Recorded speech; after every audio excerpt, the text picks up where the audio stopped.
Welcome to GS classes. GS classes में आपका स्वागत है। मैं सुशांत आज 6 मई का करंट अफेयर सेशन शुरू करने जा रहा हूं। इसमें मैंने द हिंदू और पीआईबी की न्यूज़ इंक्लूड किए हैं। चलते हैं आज के फर्स्ट न्यूज़ की तरफ। आज का हमारा फर्स्ट न्यूज़ है एयर इंडिया से। एयर इंडिया ने 64 फ्लाइट और 12 कंट्री में 7 मई तक सेंड कर जाएगा और वहाँ से इंडियन जितने लोग फंसे हुए हैं उनको वापस लाएगा। ठीक है। और यहाँ पे आपको जो 80% फ़्लाइट है वो प्लान बाई द गवर्नमेंट है और जो वापस जो आएगी फ़्लाइट वो केरला और तमिलनाडु में मैक्सिमम फ़्लाइटें आएंगी। फर्स्ट है एयर इंडिया के बारे में जान लेते हैं। ये एक फ्लैग कैरियर एयरलाइन है इंडिया का। हेडक्वार्टर न्यू दिल्ली में है। It is owned by the air India limited.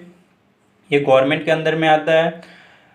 Operated fleet of Airbus and Boeing aircraft. Airbus आपका यूरोप की कंपनी है और बोइंग आपकी अमेरिका की कंपनी है। फाउंडेड 15 अक्टूबर 1932 एज टाटा एयरलाइन। जब ये 1932 में ये बना था तब ये टाटा एयरलाइंस के नाम से जाना जाता था, लेकिन वर्ल्ड वॉर 2 के बाद ये क्या हो गया, एयर इंडिया का नाम दे दिया गया। फाउंडर थे जे.आर.डी. टाटा। चेयरमैन है अश्वनी लोहानी, ये याद रखिएगा। यहाँ पे बताया जा रहा है हमारे सिविल एविएशन हरदीप सिंह पुरी द्वारा की जो फ़्लाइट है उनके चार्जेस। फर्स्ट आपका फ़्लाइट है शिकागो, फ्रांसिस्को, न्यूयॉर्क, वाशिंगटन से जो भी फ़्लाइट आएगा उसकी कॉस्ट होगी nearly 1 lakh rupees. And flight from London to Mumbai, Ahmedabad, Bengaluru. London to Mumbai आइए, अहमदाबाद जाइए, बेंगलुरु जाइए लंदन से, तो आपको लगेगा 50,000 रुपया। Ticket from Dubai will cost 30,000 and from Abu Dhabi 15,000। Flight from the Singapore Malaysia cost 20,000। उनसे प्रेस कॉन्फ्रेंस में पूछा गया कि ये इतनी कॉस्टली क्यों है, तो उन्होंने बताया कि ये इसलिए कॉस्टली है क्योंकि इस साइड से डबल चार्जेस हो रहा है, इसीलिए इस साइड से तो प्लेन ऐसे जाएगी, उस साइड से आएगी, यानी दोनों चार्ज को ऐड करके ये कॉस्ट इसलिए ज़्यादा हो रहा है। ये कमर्शियल चार्ज है और प्लस अब जो उसमें पीपल आएंगे उनकी टेस्टिंग होगी, उसके अलग बजट हैं, और फिर जो भी आपके फैसिलिटीज़ दिए जाएंगे कोविड-19 की वजह से उसको इसमें ऐड किया जाएगा। नेक्स्ट न्यूज़ है India recorded 39,000 highest ईवर record in Indian in covid positive cases, और यहाँ पे डेथ हो गया 195। रिकवरी रेट है 27.41%। Delhi announce the hike in the petrol and diesel price. 3 ship were sent to Maldives UAE to bring the stranded Indian today. Stranded Indian who will be brought back to the special flight will have to download Aarogya Setu app. तो जो भी आएंगे उन्हें Aarogya Setu app download करना पड़ेगा। और यहाँ हमारे देश में 3 शिप को भेज दिया गया है मालदीव और यूएई में, ताकि वहाँ पे जो भी इंडियन फंसे हुए हैं उन्हें लाया जा सके। यहाँ पे हमारी गवर्नमेंट ने अनाउंस कर दिया है कि नीट का एग्ज़ाम 26 जुलाई को और जेईई का एग्ज़ाम 18 जुलाई से स्टार्ट होगा और 20 जुलाई से 23 जुलाई तक रहेगा। हमारे जो मिनिस्टर हैं एचआरडी मिनिस्टर, उनके द्वारा ये कहा गया, रमेश पोखरियाल निशंक, ये हमारे एचआरडी मिनिस्टर हैं। नेक्स्ट देख लेते हैं एनटीए के बारे में। नेशनल टेस्टिंग एजेंसी का एस्टेब्लिशमेंट हुआ था 2017 में। ये है क्या, तो ये एक एजेंसी है जो कंडक्ट कराता है examination for admission and in fellowship in higher educational institution. Establishment हुआ था नवंबर 2017 में। फर्स्ट डायरेक्टर जनरल थे Vineet Joshi. NTA is responsible for conducting joint entrance examination JEE, national eligibility cum entrance undergraduate NEET UG, national eligibility test NET, common management admission test CMAT and graduate pharmacy aptitude test GPAT. Next news है detention of Mehbooba Mufti, Ali Mohammad and Sartaj मदानी। इन लोगों के detention को 3 month के लिए और बढ़ा दिया गया है, और जैसे ही इनका डिटेंशन पीरियड एक्सपायर होने वाला था उसके कुछ घंटे पहले ही इसे बढ़ा दिया गया है। महबूबा मुफ्ती कौन है, तो head of people democratic party की ये हेड है और सतराज मदानी कौन है? तो सीनियर पीडीपी लीडर हैं और अंकल है महबूबा मुफ्ती के। 15 अगस्त 2019 को इनको फर्स्ट टाइम क्या किया गया? डिटेन किया गया था। उस टाइम इनके साथ डिटेन हुए थे former chief minister Omar Abdullah. और ये किस एक्ट के तहत किया गया था? तो पब्लिक सेफ्टी एक्ट, ये याद रखिएगा। यहाँ पे गलती से लिखा गया NSA, ये PSA होगा, ठीक है। Early March Abdullah and his son was revoked 5 February 2020 detention against extended. यहाँ पे अर्ली मार्च में क्या गया? अब्दुल्ला उनके बेटे को छोड़ दिया गया और डिटेंशन को फिर से क्या किया गया? इंक्रीज कर दिया गया 5 फरवरी से अगेन। और 7 अप्रैल 2020 को मुफ्ती जी को कहाँ पे सेंड कर दिया गया? तो उनको सेंड कर दिया गया उनके होम पे, और उनके होम पे ही क्या किया गया? एक सब्सिडरी जेल बना दिया गया, वहीं पे उनको डिटेन किया गया हुआ है।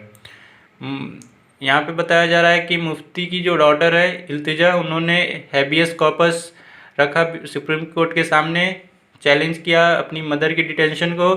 सुप्रीम कोर्ट ने इशू किया नोटिस जम्मू कश्मीर एडमिनिस्ट्रेशन को, ताकि वो देखे क्या रिस्पॉन्स है, और फिर उसके पिटीशन को यानी इनकी रिट को क्या किया? 18 तक बढ़ा दिया, ठीक है।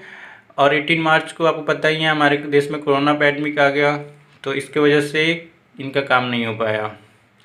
नेक्स्ट देख लेते हैं important fact, habeas corpus. Habeas corpus क्या है? तो ये एक seeking production of personal suppose to illegal detention, Jammu and Kashmir public safety act, an act allowed to custody the person for preventing them from the action of harmful against the security of state and maintenance of the public order। यहाँ बताया जा रहा है कि Jammu and Kashmir जो act है वो ऐसा एक्ट है जिसमें क्या किया जाता है कि उस पर्सन को कस्टडी में ले लिया जाता है जो पर्सन अगर खतरा है उस स्टेट की सिक्योरिटी के लिए और उसके maintenance of the public order के लिए। ये ओनली अप्लाई होता है जम्मू एंड कश्मीर पे, और एक्ट इशू कर बाई आइदर डिविजनल कमिश्नर या डिस्ट्रिक्ट मजिस्ट्रेट।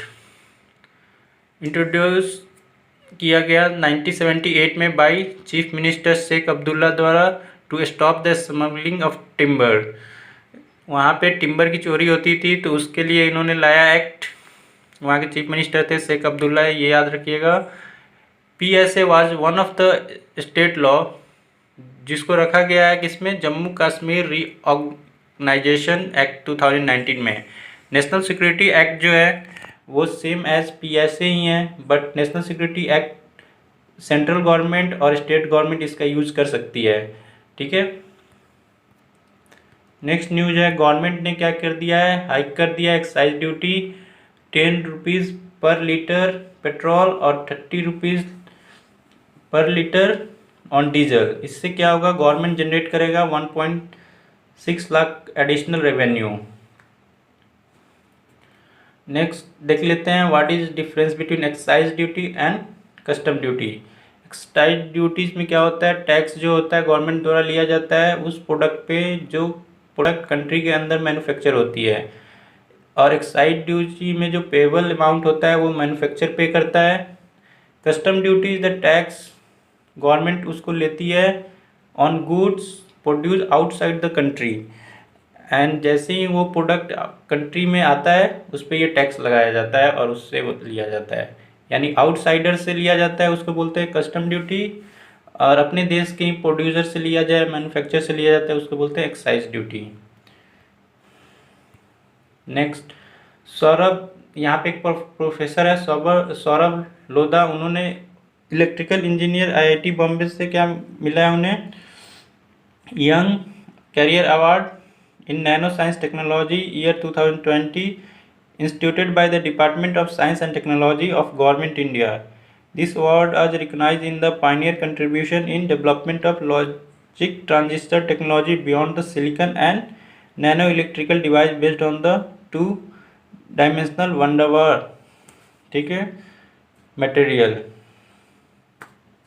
यहाँ पे बताया जा रहा है कि इनको ये जो अवार्ड मिला है वो DST द्वारा मिला है, department of science and technology द्वारा, और किस काम के लिए मिला है? तो इनके कंट्रीब्यूशन किया है development of logic transistor technology, जो सिलिकॉन और नैनो इलेक्ट्रॉनिक डिवाइस पे बेस्ड 2 डायमेंशनल वंडरवर फोर्स पे बेस्ड है। A transistor is a semiconductor device used to amplify to switch electric signal and electric power. Transistor क्या एक semiconductor device है जो क्या करता है, एम्पलीफाई करता है इलेक्ट्रॉनिक सिग्नल और इलेक्ट्रिकल पावर को। It composed of the semiconductor material usually with at least 3 terminal. उसमें 3 टर्मिनल होते हैं। आपको मैं बता दूं, जैसे ये हो गया सेमीकंडक्टर, ये होता है ये एक टर्मिनल और ये एक टर्मिनल, यानी टोटल 3 टर्मिनल होते हैं।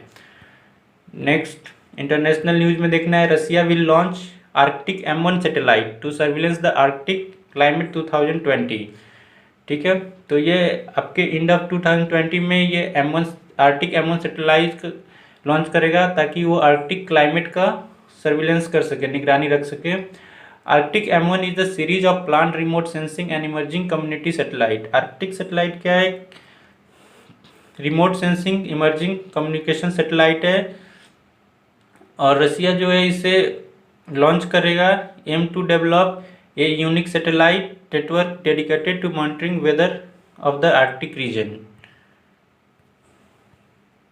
नेक्स्ट न्यूज है, रसिया के प्रेसिडेंट व्लादिमीर पुतिन ने अवार्ड दिया है commemorative award world war 2 medal to the Kim Jong यूं। Kim Jong you north Korea के प्रेसिडेंट हैं।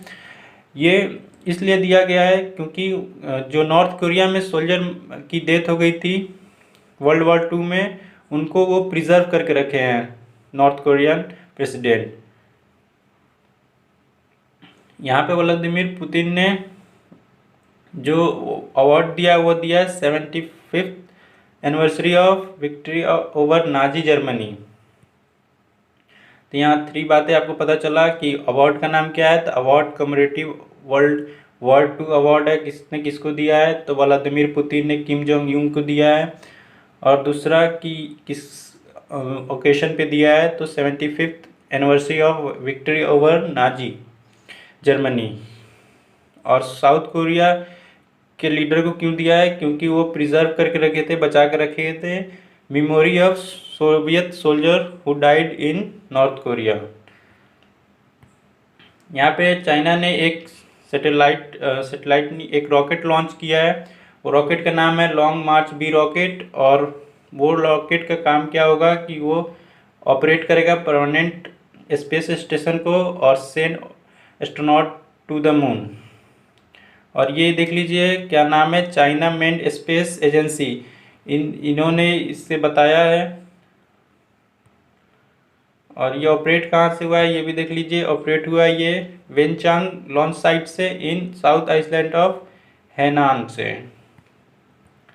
नेक्स्ट यहाँ पे इंटरनेशनल डे ऑफ मिडवाइफ जो सेलिब्रेट किया गया है 5 मई को ये सेलिब्रेट किया गया। ये कौन सा डे है, तो ये आपको सबसे पहले मिडवाइफ क्या होता है, तो ये वो वुमेन्स होती हैं जो डिलीवरी के टाइम पे हेल्प करती हैं, तो इनके लिए ये सेलिब्रेट किया गया। फर्स्ट टाइम ये सेलिब्रेट किया गया मई 5 1991 को। यहाँ पे 15 नेशन के राउंड में ये सेलिब्रेट किया जाता है। और फर्स्ट टाइम ये कहाँ हुआ था, 1987 में इंटरनेशनल कॉन्फेडरेशन ऑफ मालदीव कॉन्फ्रेंस इन नीदरलैंड, यहाँ पे इसकी बात स्टार्ट हुई थी सेलिब्रेट करने की। और फर्स्ट टाइम हुआ था 5 मई 1991 में। Theme celebrated demonstrated and mobilise unit. Theme क्या है इसकी थीम है celebrate demonstrate and mobilise unit our time is now. अब देख लेते हैं इस मंथ के जितने भी इम्पोर्टेंट डे हैं। 1 मई को हमने बनाया Maharashtra day, Gujarat day and international labour day. 2 मई को बनाया वर्ल्ड ट्यूना डे। 3 मई को वर्ल्ड प्रेस फ्रीडम डे। 4 मई को अग्निशामक दिवस। आज का 10 important question. First question is who is the chairman of Air India. How many Air India flight sent to 12 country by May 2020। Which announce to increase the price of diesel and petrol. यहाँ state की नाम बतानी है आपको। In which 2 country India sent 3 ship to bring the standard people. Who is the HRD minister. When was the public safety bill introduce. Who is the civil aviation minister. When was the National Testing Agency NTA formed. What is the difference between PSA and NSA? Name the satellite launched by the Russia in the end of 2020. यह हमारा आज का session ख़त्म होता है यहीं पे। Thank you for watching. अगर वीडियो अच्छी लगी हो तो लाइक कीजिए, सब्सक्राइब कीजिए। Thank you, bye bye.